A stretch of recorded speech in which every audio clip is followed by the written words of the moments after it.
Hey everybody, how's it going? So with the announcement of Kevin Feige as CCO of Marvel Entertainment, reports have surfaced about internal feelings towards the TV division of the MCU.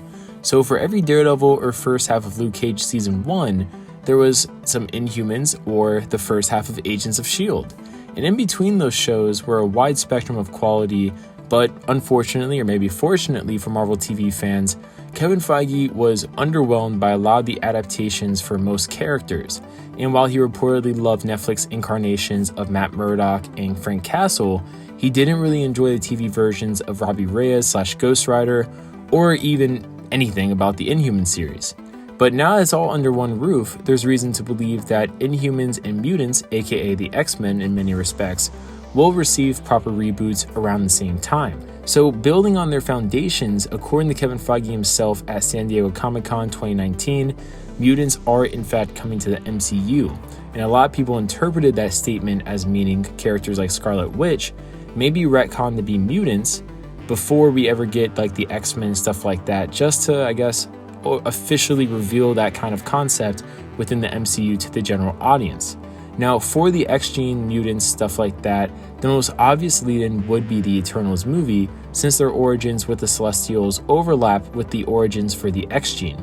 And according to the comics, the Celestials created multiple branches of humanity alongside the Eternals, and one of these were an expansion of human potential in the form of the X-Gene, which later developed fully into the Homo superior race. Now, with the Eternals movie, the MCU can create a canon foundation for why humanity is able to develop things like superhuman abilities or mutations. And this can also help either directly or indirectly create a new foundation for the Inhumans within the MCU. So, like how mutants were created by the Celestials with the X-Gene, Inhumans were byproducts of genetic manipulation from the Kree. And these genetic experiments conducted on X-Gene possessing humans means humanity shown in the Eternals, if shown in the Eternals in the past at least, could be an ancestor for both mutants and Inhumans alike. Now, to explain more so why the mutants may be appearing now versus in the past, it all kind of goes back to the origins of the Celestials and the Kree genetically manipulating early humanity in their own ways.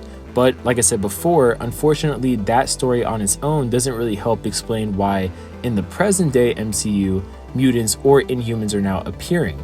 So a popular theory resides for mutants that Scarlet Witch, who initially appeared in Avengers Age of Ultron, now her cosmic energies, or the cosmic energies from the Infinity Stone, the Mind Stone in particular, activated both her and her brother's abilities.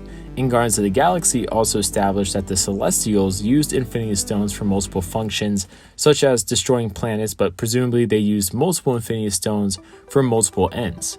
And with this established, the Celestials may have used Infinity Stones to augment humanity to create such beings like the Eternals, which would explain their cosmic abilities and just how powerful they are compared to a normal human being. And in this case, possibly Infinity Stone energy could also be the thing to trigger an unlock for many X-Genes around the world, and I guess around the cosmos, just like it did for Scarlet Witch when she was exposed to the Loki staff, aka Mind Stone energies. Now, the perfect setup for this is actually right with the Avengers Infinity War and Avengers Endgame movies, as they really were kind of clear out there talking about how when the Infinity Gauntlet was used, it released a lot of energy across the universe, but particularly focused on Earth.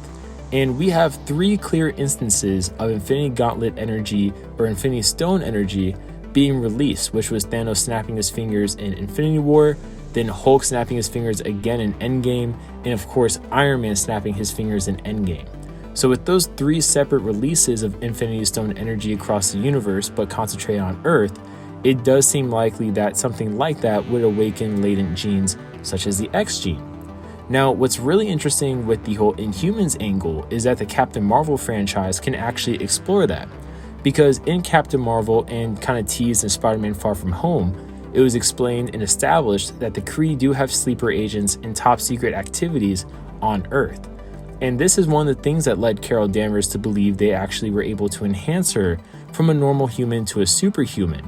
So a hidden backstory of Inhumans wouldn't really be a shock. And in fact, it would actually be a really interesting exploration through the Captain Marvel franchise, especially with the interest behind the scenes for Kamala Khan, aka Miss Marvel. So having the Captain Marvel franchise explore the Kree's involvement in creating Inhumans and just inhumanity in general would for sure provide a tangible reason for Kamala Khan to be one Miss Marvel, but also connected to Carol Danvers, since otherwise it wouldn't really make sense considering Carol's not a public hero at this time in the MCU. And as well, the theme of genetic engineering and augmentation can be carried over across multiple Captain Marvel movies, considering you have Carol Danvers herself with that whole concept right there. Then if you do Inhumans, you have that as well. Plus with the Super Skrull, which was rumored to be in the movie at one point, or at least in kind of the back of the minds of producers for future sequels. I mean, all these different characters have conceptually the whole genetic engineering augmentation route you can explore story-wise, which would make it really interesting.